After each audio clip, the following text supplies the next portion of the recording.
در دل شمال افغانستان شهری خفته است که روزگاری قلب اندیشه بشر بود، بلخ.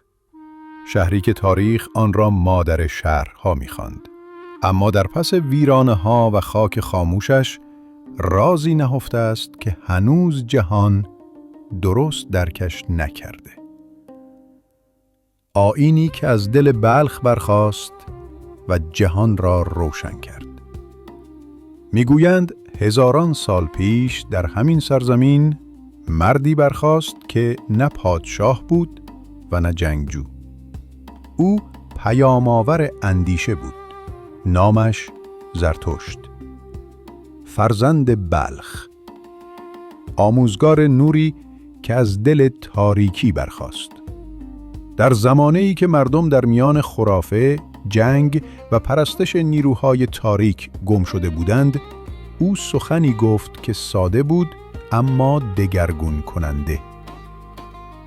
پندار نیک، گفتار نیک، کردار نیک. این سه واژه از همان روز تا امروز پایه یکی از روشن‌ترین آموزه‌های بشر مانده است. زرتشت مردم را به آتش فرا نخواند، بلکه به روشنایی درون. او آتش را نماد راستی و آگاهی دانست، نه خدای پرستش. در بلخ نخستین آتشکده ها بنا شد، نه برای پرستش، بلکه برای یادآوری روشنایی. شعله هایی که قرنها بعد در سراسر ایران، هند و حتی یونان باستان زبانه کشیدند.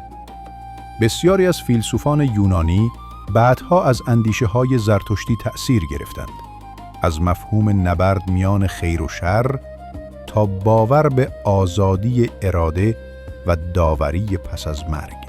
اما داستان زرتشت تنها درباره یک دین نیست، درباره بیداری انسان است.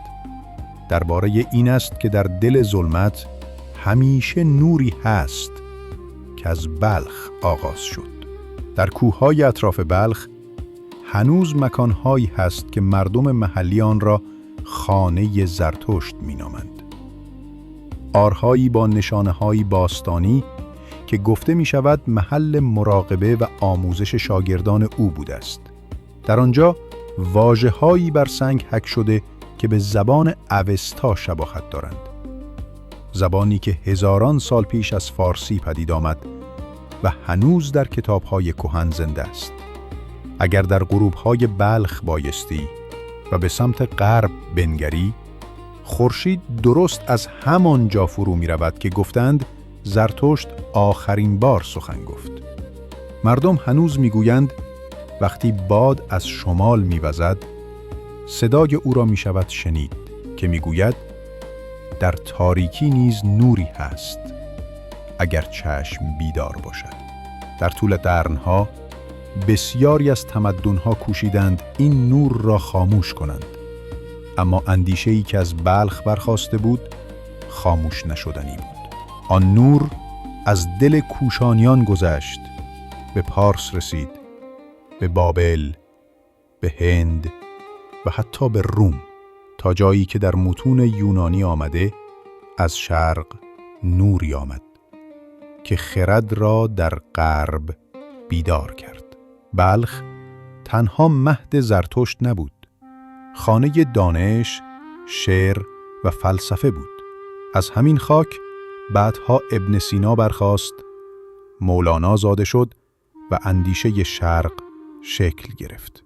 انگار روح بلخ همیشه مأمور رساندن نور بوده، از زرتشت تا مولانا، از راستی تا عشق. امروز وقتی به ویرانه‌های بلخ نگاه می‌کنی، شاید فقط خاک ببینی، اما اگر با دل بنگری، رد همان روشنایی را خواهی یافت. زیرا هر سنگ این سرزمین شاهد آغازی است که جهان را دگرگون کرد. آیینی که از بلخ برخاست تنها یک خاطره نیست، یادآوری است برای همه ما که روشنایی همیشه از جایی آغاز می شود که مردم به آن کمتر باور دارند و شاید روزی دوباره همان گونه که بلخ روزی جهان را روشن کرد، افغانستان نو نیز از دل خاک برخیزد و به جهانی تاریک نوری تازه ببخشد. روزی نوری از بلخ برخاست و هنوز جهان در پرتو آن زندگی می کند.